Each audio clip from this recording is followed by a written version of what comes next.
At the Nocturnist, we are careful to ensure that all stories comply with healthcare privacy laws. Details may have been changed to ensure patient confidentiality. All views expressed are those of the person speaking and not their employer.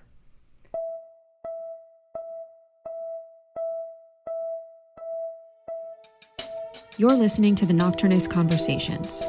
I'm Emily Silverman. There's a certain rhythm to the work of medicine.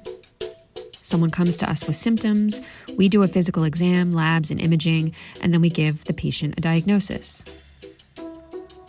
But what happens when the normal sequence of events is flipped? What if the diagnosis comes to the patient as a total surprise and is not preceded by any symptoms or complaints? And how does that type of diagnosis change our patients' understanding of themselves? My guest today, Danielle Spencer, has written a book on this subject. It's called Metagnosis, Revelatory Narratives of Health and Identity. Danielle is the academic director of the Columbia University Narrative Medicine program. She has a bachelor's from Yale, a master's in narrative medicine from Columbia, and a PhD from the Johannes Gutenberg University in Mainz. Formerly, she was the art director for artist and musician David Byrne of the Talking Heads. Before our conversation, I asked Danielle to read an excerpt from the middle of her book. Here is Danielle.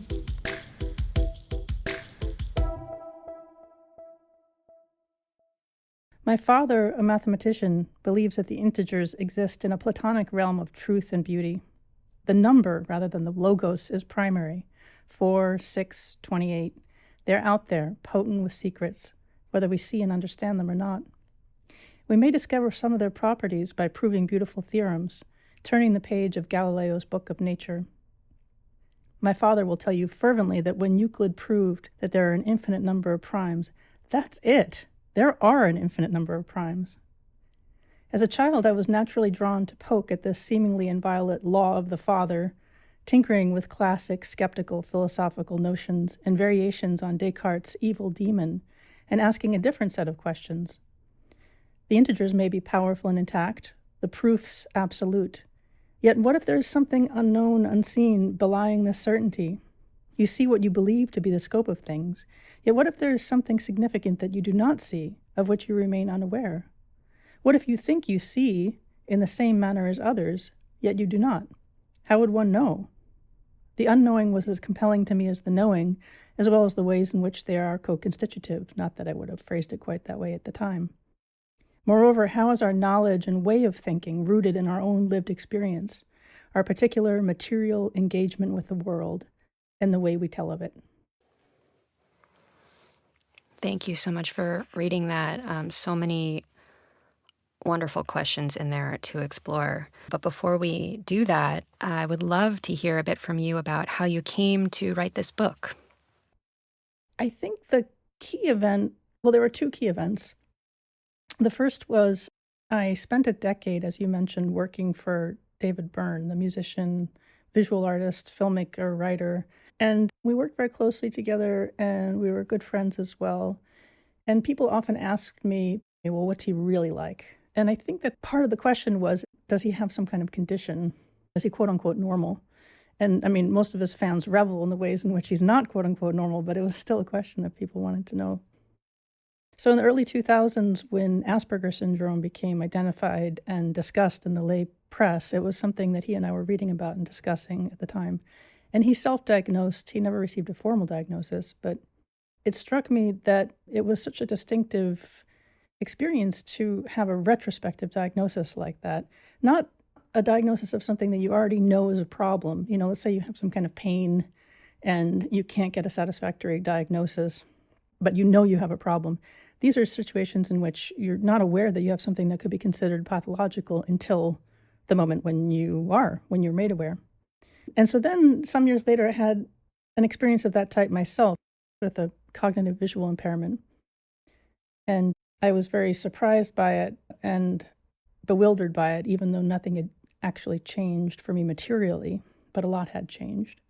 And so I didn't really understand it, but I was intrigued by it. It was very difficult to account for what had happened to people in my life. I mean, I would try, but it was tough. But I was interested in that difficulty. So that's what the book is about. It's about this experience of having some kind of revelation that one can understand retrospectively as well. I coined the term metagnosis to describe it. Could you share a little bit about your medical adventure with vision and strabismus, the visual field defect? I know it's a very long story, but if you could sort of bring the audience into exactly what those two diagnoses are. So my strabismus journey was actually quite long and complicated, but in the middle of it, I went for a second opinion from a specialist who, properly speaking, could be called a quaternary care specialist. He only saw highly complex cases. And they did a visual field test, which remarkably nobody had ever done before. And it demonstrated that I have a homonymous hemianopia, which for those of you who aren't clinicians is when you don't have vision in the right half of each eye's visual field. So that was a big surprise to me and to my doctors and to my family, and nobody, you'd explained some things that had happened in the past, but I had no awareness of it before then. And then I felt very vulnerable because I was aware of all that I wasn't seeing. But of course, I had really functioned just fine prior to that. So that was really puzzling and bewildering and interesting to me. I was really fascinated by your description of your journey with strabismus and how, you grew up with this alignment issue with your eyes, and you came into adulthood and this question came up of, should I have the adult alignment surgery? And you talk in the book about how you felt really torn about it. So on the one hand, getting the surgery would be in line with sort of this fixing model, like what you had was an illness that needed to be fixed. And then on the other hand, not getting the surgery and embracing the alignment of your eyes just as they are, and that being okay and that being beautiful and that being normal, that would fit more into this acceptance model that's more of an identity model than an illness model, and trying to navigate those two models. So I was wondering if you could tell us a little bit about what is it like to be in that space or in that tension, or what was that like for you? That's such a good question. And I have to quote from the brilliant Andrew Solomon, who writes about this extensively in his book, Far from the Tree. As he explained, we often use illness to disparage a way of being and identity to validate that same way of being. And I think that this is a false dichotomy. Many conditions are both illnesses and identities, but we can see one only when we obscure the other. Identity politics refutes the idea of illness, while medicine shortchanges identity. Both are diminished by this narrowness. Somebody can have autism and also embrace that condition. So the two really needn't be mutually exclusive. For me, I really did struggle with this because on the one hand, I felt like it was important to accept the strabismus, in terms of the visual stigma part of it. And I endeavored to do that. I don't know how well I succeeded. But on the other hand, at a certain point in adulthood, I wanted to see if I could get it, quote unquote, fixed. But I know a lot of people with strabismus who are fine with it.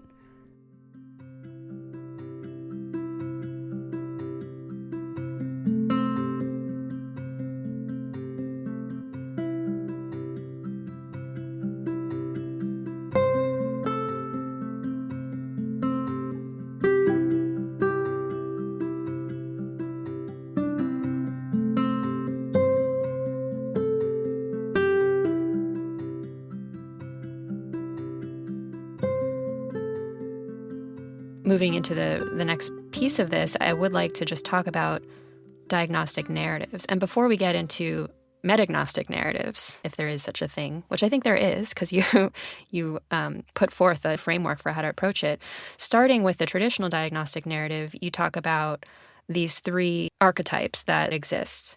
The restitution narrative, which is I was healthy and then I got sick and then I got healthy again and everything went back to normal. And then this chaos narrative, which is I was healthy and then I got sick and now life will never be the same and this disease continues endlessly and things are chaotic and messy and there's really not a satisfying resolution. And then there's more of this quest narrative, which is the one I think most of us are familiar with when we read illness memoir and things like that, which is I got sick and then I got healthy again, but things didn't go back to normal. I actually emerged from that experience transformed. And so before we talk about metagnosis, I just wanted to ask you, what do you make of these narrative templates? Yeah, so these are typologies that were described by sociologist Arthur Frank, who's a really important figure in narrative medicine and health humanities. And it's important to point out that he outlined these typologies, but he repeated several times when he did in the book that they're not meant to be prescriptive, and moreover, that any given illness narrative is going to contain elements of all three of them. Where I think they become especially useful is when you can help to identify when a particular narrative has become dominant and even prescriptive to the point that it's not helping the people it's supposed to be helping. Frank gives this example in his book, which is of a cancer support group where most of them were in remission, and people went around, said a little bit about themselves, and then ended with this ritualistic, "and I'm fine." And then as he describes, there was one woman, and she wasn't fine. She was suffering. And the group couldn't really contain that. This can be understood as a prescriptive restitution narrative. Most of the time, we're not as good as new. And although it's something that we might wish for, there are times when it can be destructive in its elision of suffering. I have been thinking a lot about the traditional story structure that we talk about when we talk about writing a novel or writing a screenplay, where you have, the inciting incident and the rising conflict and then the climax and then the denouement, and it sort of has this rising and falling character like a pyramid, or some people depict it as a circle, and how in my mind I've tried to map that onto diagnostic journeys. So the inciting incident, for example, would be, I was in my usual state of health until one day I woke up at 4 a.m. with crushing chest pain, and then you go to the hospital and then you get the EKG and there's all this rising action, and perhaps the climax is the diagnosis of a heart attack and the placement of a stent or things like that, and then kind of the coming down, and just trying to map disease trajectories onto this traditional narrative framework.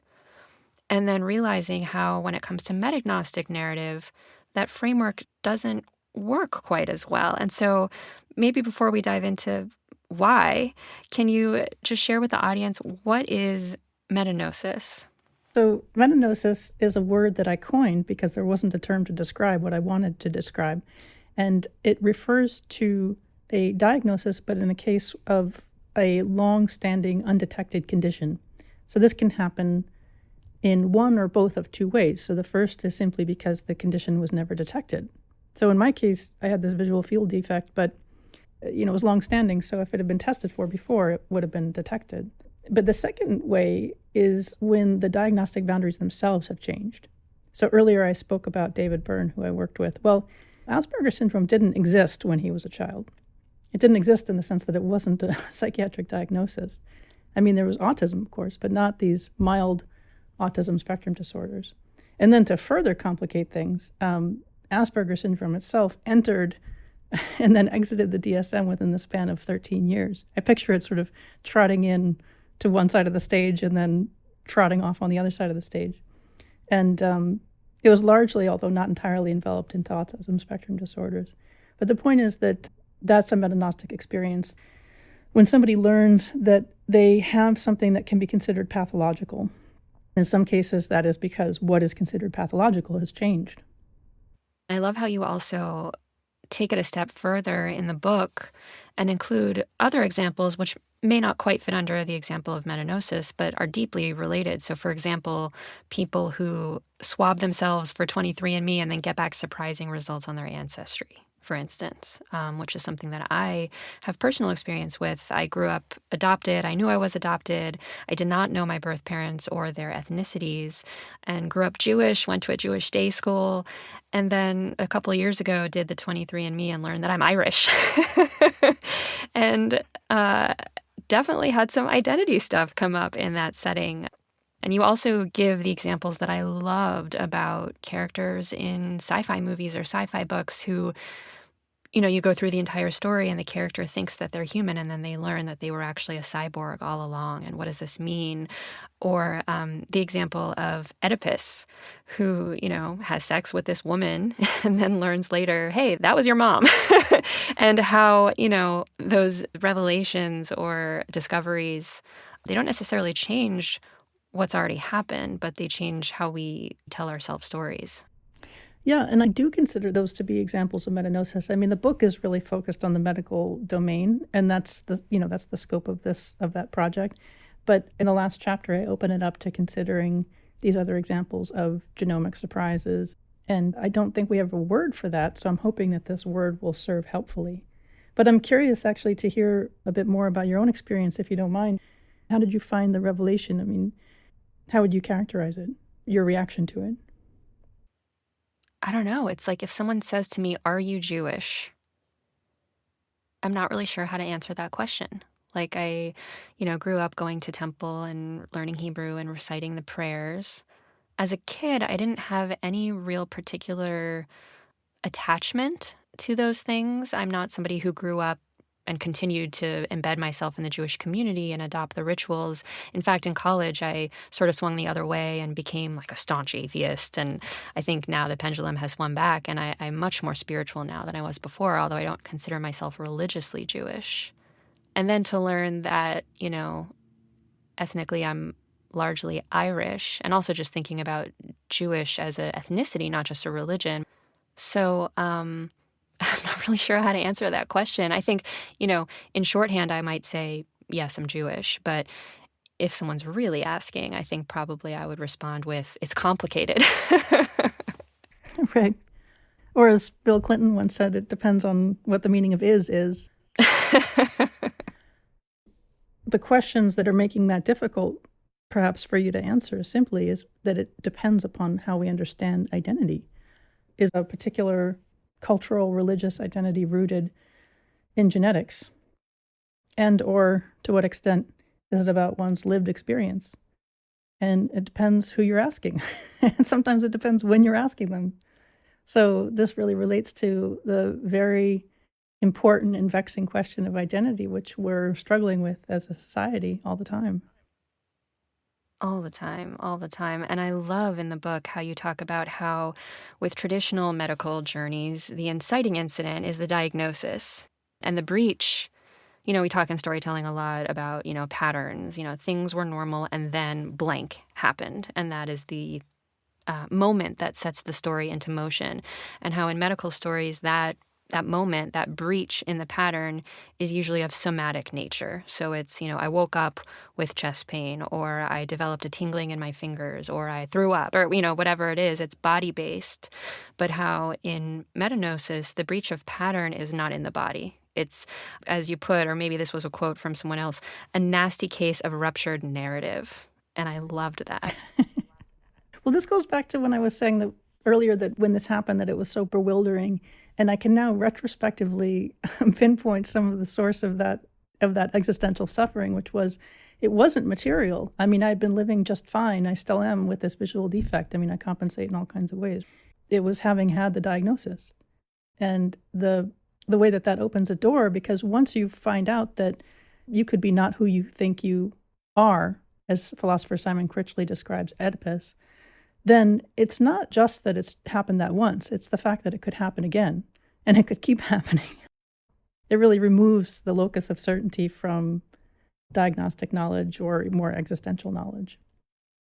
Yes, and I love that phrase that comes up in the book a couple of times, that the story is the wound that can always be reopened. And I love this idea of a wound that's not in the flesh, but it's a narrative wound. It's, and this is kind of going back to the piece that you read at the very beginning about the integer. Like it's this material thing, which is, I think of it as sort of like the body. But then there's this other thing that isn't the body. It's like this selfhood or identity, or, whatever you want to call it, your personal narrative of self, that is also a substance, if not material, one that still can be wounded or ruptured or disrupted in some way. Well, I love how you put that, because one of the things that we argue about semantically these days is the idea of a construct, and that a construct isn't real. But somebody said that to me once, and I said, well, your bank account is a construct, so can I have it?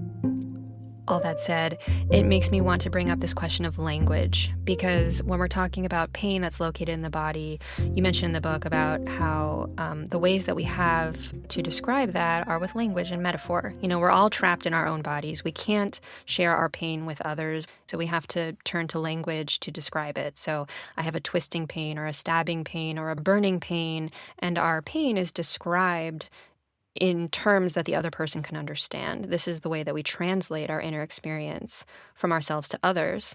But when it's the narrative that's wounded and not the body, there's a poverty of language there that we're not able to describe to another person, which is why I think it's so important that you put forth this framework for how to think about that, the recognition, the subversion, and the renegotiation. So maybe you could walk our audience through that framework, because I think that's a really helpful way to think about metagnosis, since previously we didn't have language to describe it. Yes. Yeah, in my analysis, and sort of echoing Art Frank, this isn't meant to be prescriptive. People can have all different kinds of responses to a metagnostic revelation, but both in my own case and then looking at other people who had had experiences like this with various different conditions. In many cases, there are these 3 stages. So the first I describe as recognition. And the cases that come to mind are ones where people read about ADHD, for example. Maybe it's not a diagnosis that was that common when they were children, or they just had never been diagnosed. And often they experience such a profound feeling of recognition. One person I interviewed said, when he was reading a book about it, he said it was like seeing myself on the page over and over and over and over again. And this is often a really positive experience for people because they felt alienated and guilty about the condition. Another person who I interviewed had severe prosopagnosia, or quote-unquote face blindness, not being able to recognize or recall people's faces. And he said he was so relieved because he said he always just thought he was a terrible person, that he just wasn't paying enough attention, that everybody else was paying more attention, and that's how they could recall other people's faces. So that's the recognition experience. But there's a caveat here. There's a sort of big asterisk, which is that it then also contains misrecognition, because say you're relieved to learn about this, but at the same time you're finding out that you're being pathologized. And there are a lot of people who have conditions like ADHD or autism spectrum disorders who like themselves, as they should, and then, the pushback is, well, who's to say that the norm has to be so strictly defined or that it has to matter at all, right?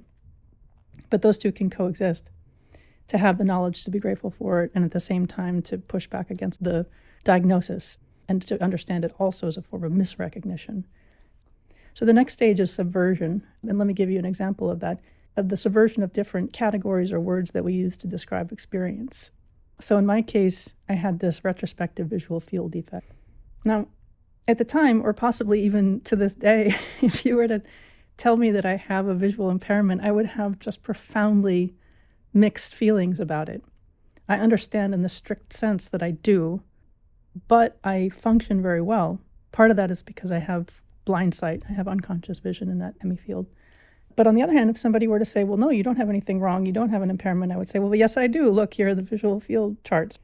So the point being that these terms of impairment and disability weren't really fitting, because it wasn't something that I had understood to have for my entire life. So what does it mean from one moment to the next that you're in some category that you didn't belong to a moment ago, even though your body and your circumstances actually haven't changed? So that's a subversion. And then in some cases, sadly not all, but in some cases, the third stage is a renegotiation of those very terms. So for example, the person who is diagnosed with autism spectrum disorder and is struggling with the fact that they're being pathologized, the renegotiation might take the form of realizing that their normal is their normal and not to be bound by neurotypical standards, which can be a very liberating thing. One example that comes to mind is comedian Hannah Gadsby, who I write about in the book because she also self-diagnosed with autism. And this one quote really strikes me. She said that after the diagnosis, she said, quote, "At least now I know what my struggle is, and getting to the starting line of normal is not it." So she renegotiated the terms of normalcy in her own experience, that she had her own normal.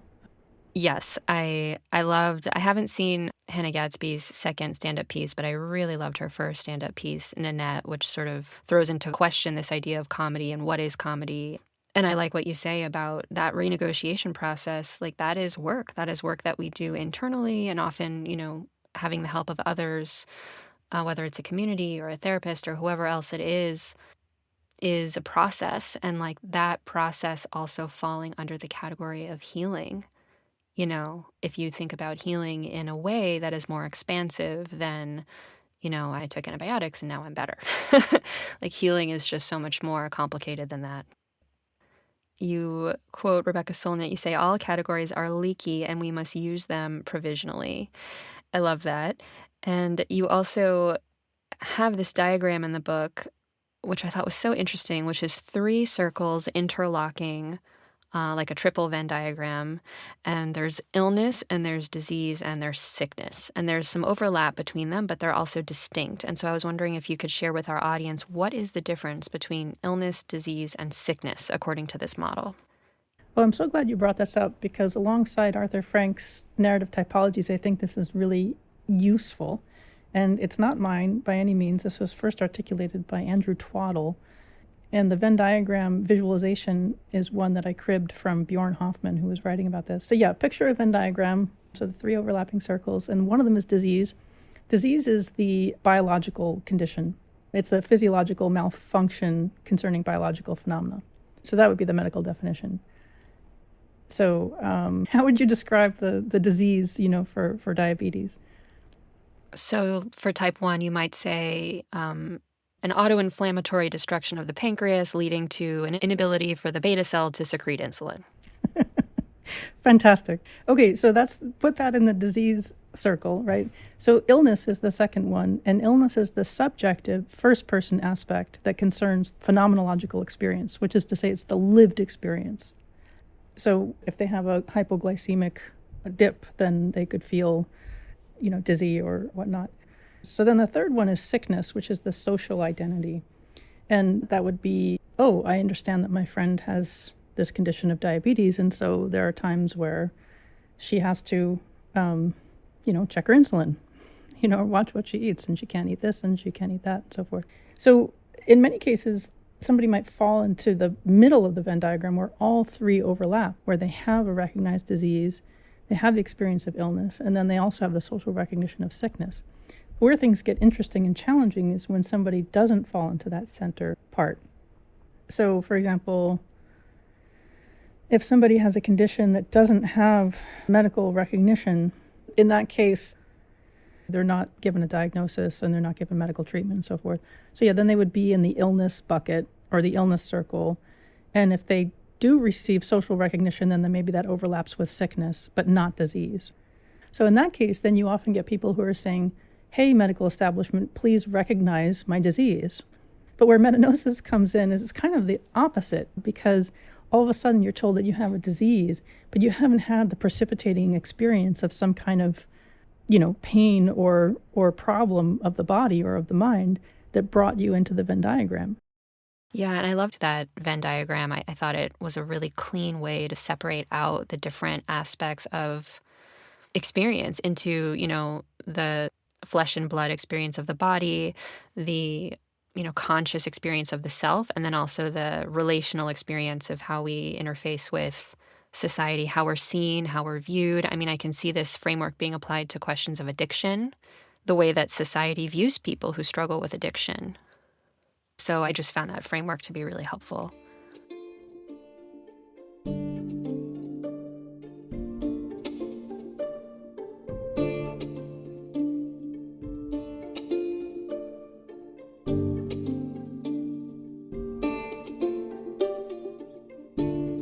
And, that kind of brings things back to our audience. And I really believe that physicians and clinicians are storytellers. We're storytelling all the time.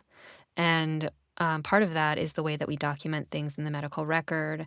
And, one of the parts of the book that I really loved was in the introduction, where you just talk about narratives that float around in the healthcare space, and how when we look at documentation, how flawed and asymmetric those stories are, and how it really is. I think there's a quote that says medical discourse is largely a monologue, and how it includes the doctor's voice, doesn't include the patient's voice. And the doctor's voice even is sort of masked by this passive language. So, instead of saying, I decided to prescribe antibiotics, we say the decision was made to prescribe antibiotics, and ways that we hold the patient's voice in question by saying, they're a poor historian, or they deny this, or they report this, and the MRI revealed or showed that. And how, as physicians, we may think that the story we're telling in the medical record is neutral and objective and scientific, but it's not. And how you said there is no rhetoric of no rhetoric. And, there's this idea of a scientific culture of no culture, but how that doesn't exist. We do have a culture. And that was really mind expanding for me. And so I guess my question is, based on your investigations, thinking about metagnosis and narrative and illness and disease and sickness, how should we as healthcare workers be thinking about the way that we communicate in the medical record as we're documenting our work with patients? Like, how do we bring some of the lessons from your text into our day-to-day practice? Well, that's a really great question and a really tough one, because I know that there are so many constraints. I mean, it would be unbelievably naive of me to think that as a medical student, one could, change the rhetorical form of the case report. So I don't know the answer. I think this is a collective project. But I think one of the starting points is, I think one of the themes of our discussion, and certainly one of the themes of my project, is that when you see some seeming divide, for example, between the notion of disease and illness, is to think about how those terms are not necessarily mutually exclusive. I think one of the pitfalls is that, and I speak from experience too, because I teach clinicians a lot of the time, and I try to be very respectful of the tremendous power of these rhetorical forms. One of the things that often happens is that as soon as these questions are broached, then it becomes an either-or kind of situation, like, oh, are you, should the passenger fly the plane? Meaning, like, should the patient dictate the course of care? So often when you try to discuss this, there's this resistance to being aware of ways in which rhetoric is structuring medical knowledge, in the case report or whatnot. And it often quickly falls into this contest over authority, that the idea that there should be more authority given to the patient, and the illness experience means that it's a wholesale rejection of biomedical knowledge. And I can only speak for myself, but I don't feel that way at all. I mean, I think that there are different forms of knowledge and different forms of experience, and they can coexist. But, I'm in this field of narrative medicine. Part of the premise of narrative medicine is that understanding the narrative of lived experience is crucial to providing good clinical care. And this isn't a new notion, but it's one that we continue to struggle with. How do we do that? I certainly think when it comes to the medical record, I don't see any reason why people who are occupying the role of patient shouldn't be able to write into the medical record about their own experiences. I mean, it sounds really radical, but why is it? I mean, it's about that person. I'm not saying that they can override what the clinicians have written, because there's a different form of knowledge and experience there, of course. But if we can just imagine. I look at my one-liners in the medical record, and it says things like, this is a 54-year-old woman with hypertension, hyperlipidemia, type 2 diabetes, coronary artery disease, AFib with RVR, sleep apnea, COPD, HIV on ARVs, and depression, who presents with 3 days of, acute onset, shortness of breath, found to have pneumonia. And the disease or body-based part of it is hugely important, but the other stuff, this more abstract realm, this stuff, the stuff that gets wounded during metagnosis is often ignored, neglected, discounted. And I think it would be really exciting to think about ways patients can document their own experience. I think would definitely allow for a care experience that feels more inclusive and holistic and true. And maybe even is more holistic. not just feels that way. One of the games that I like to play in trying to illuminate the radical disparities in the authority that clinicians and patients have is to invert the rhetoric. So, for example, the much contested term non-compliant, which is still in wide use. I like the idea that the patient has to literally stick to the treatment plan, and then if they're not adhering to it, then there's a problem. But right, so if you flip the rhetoric and if you say, well, yeah, my hospitalist was non-compliant with my goals of treatment, it would just never be said, right? But that speaks to who's centering the narrative. There's an empowered figure who isn't even a figure because the individual clinician is subsumed behind the aggregate of institutional authority. But here's an attempt at inverting the medical gaze. Name of doctor, MD. Source and reliability. MD is the primary source of information and appears to be self-reliable historian. Summary. A 41-year-old Caucasian man presents with decreased attention span and documented distraction. Patient reports that symptoms began, quote, several years ago, and claims they were exacerbated by the introduction of the EMR. Lack of eye contact and frequent interruptions were documented. Denies loss of empathy. Denies malaise, burnout, regret over not having pursued dermatological training or investment banking. Social history, physician in primary care practice. Oh my God, I was like, keep going. It's so good. It's so good. And I think about, I had a woman send me an essay recently about her grandfather who, was an immigrant from China and had, really just didn't want to be involved with Western medicine and was repeatedly hospitalized and repeatedly stated to the medical team that he didn't want to, pursue invasive procedures and so on and so forth. And nonetheless, the medical team continued to subject him to these procedures. And so your example of what if the patient wrote up that narrative? I just think that's such a great thought exercise and funny too. Yeah, people laugh. When I teach clinicians, they laugh, but it's an awkward laughter. But I think it's productively awkward, Yeah, it's that Hannah Gadsby thing. Yeah, exactly. Right, because she's playing with form too. That's what she's doing in Nanette, is she's deconstructing comedic form and norms with a view to reassembling them, as she explains, to allow her to tell her story. And so this is a narrative form. The case report is a narrative form. Any account of experience is a narrative form and is going to structure the experience in a certain way. So once we have that shared understanding, then it's not about criticizing those who've created or used that form, but it opens up, hopefully, a space to say, all right, well, if we understand it to be a form, what are other ways that we could tell this story? Well, I really love this book.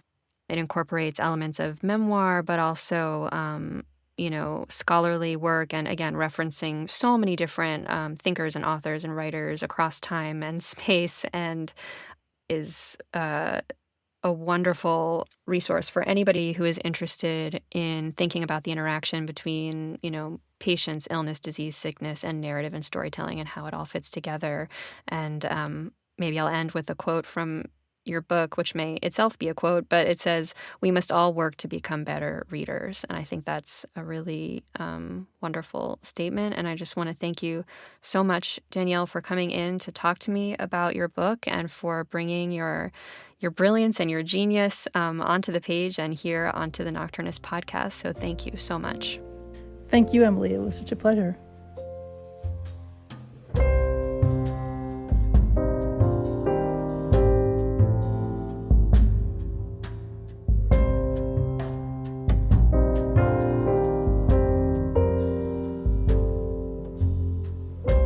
That's our show. This episode of the Nocturnist Conversations was produced by me and Adelaide Papazolo. Thanks to Jim Lively from Outpost Studios in San Francisco. Thanks also to executive producer Ali Block, head of story development Adelaide Papazolo, and director of operations Rebecca Groves. Our original music was composed by Joseph Monroe, with additional music from Blue Dot Sessions. The Nocturnist is made possible by the California Medical Association, the Patrick J. McGovern Foundation, and people like you, who have donated through our website and Patreon page. Thank you for supporting our work in storytelling.